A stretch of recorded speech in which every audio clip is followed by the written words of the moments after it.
Tell me when. When you're ready.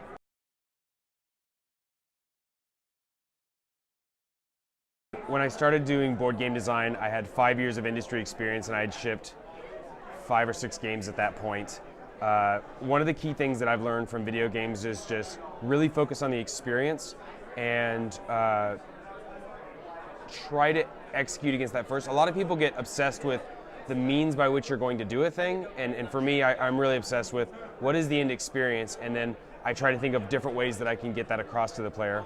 A lot of designers, especially new designers, are always overly complex, and this is really problematic in PC games or digital games, is that you can code a thing, so therefore you can do all sorts of calculations under the hood, but even though you could do that doesn't mean you should. I once heard someone say that if you don't understand the reason that something happened in a game, then it might as well be random.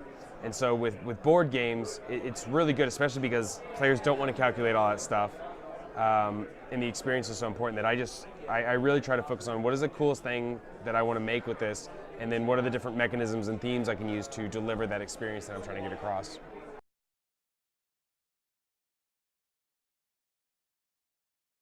So I make video games for my day job, and I love it, and it's a really great job. But the thing is that video games are incredibly expensive, and unless you know how to animate and code and do 3D modeling and all those other things, it's very difficult and time-consuming to make a video game. And after years in the industry, I realized that I needed to make something that was mine, that I had complete control over, and I could sort of execute my vision. And the reality with a board game is that in just an hour or two, I can start to write on paper and note cards and make something that's mine, and I can see it come to life, and I can hire the artist that I want to see, and I can have that start to finish execution that I love. And with tabletop games, one person can do almost an entire thing.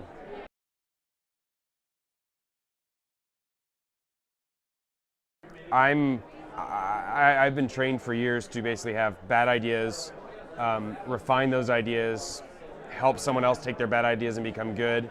I'm sort of obsessed with making something that's exceptional and cool. You can make a game that's functional. It's relatively easy to make a game that works, that's balanced, that's just there. But there are so many games on the market, and it's not like I'm making money for doing this. So the idea is it good enough? Is this cool enough? And that's really something we did with Hocus over and over again. 3 or 4 times we had something that worked and that was neat, but it wasn't awesome enough. It wasn't as good as we wanted it to be. So we went back to the drawing board and we started again. And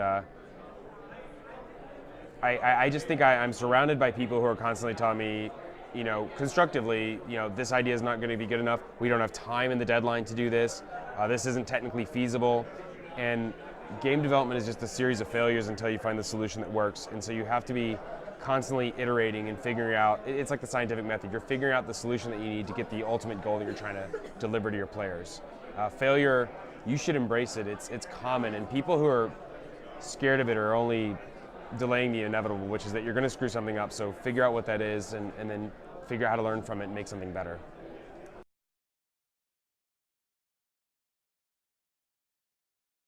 So the razor for me is that I only publish games myself that I feel like I can do the best version of, that due to my competency and my capabilities.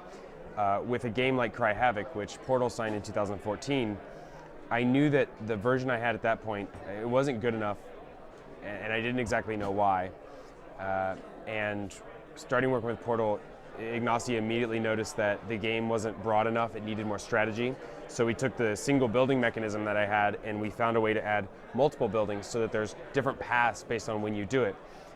There wasn't enough variance in the game, and due to the fact that it's card driven, it was too deterministic. And I had tuned it so tightly against that, but it meant that the game could be quite predictable. So again, we added an event system to add some variance and a couple of other variables that pop up that aren't fully predictable. We had a public information problem where there's too much information, so you're like, what do I have? What do you have?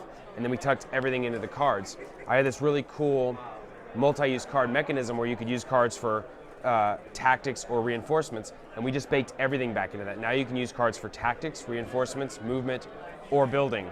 So it's all based on the cards, and so we have a broader game, but it's still really simple.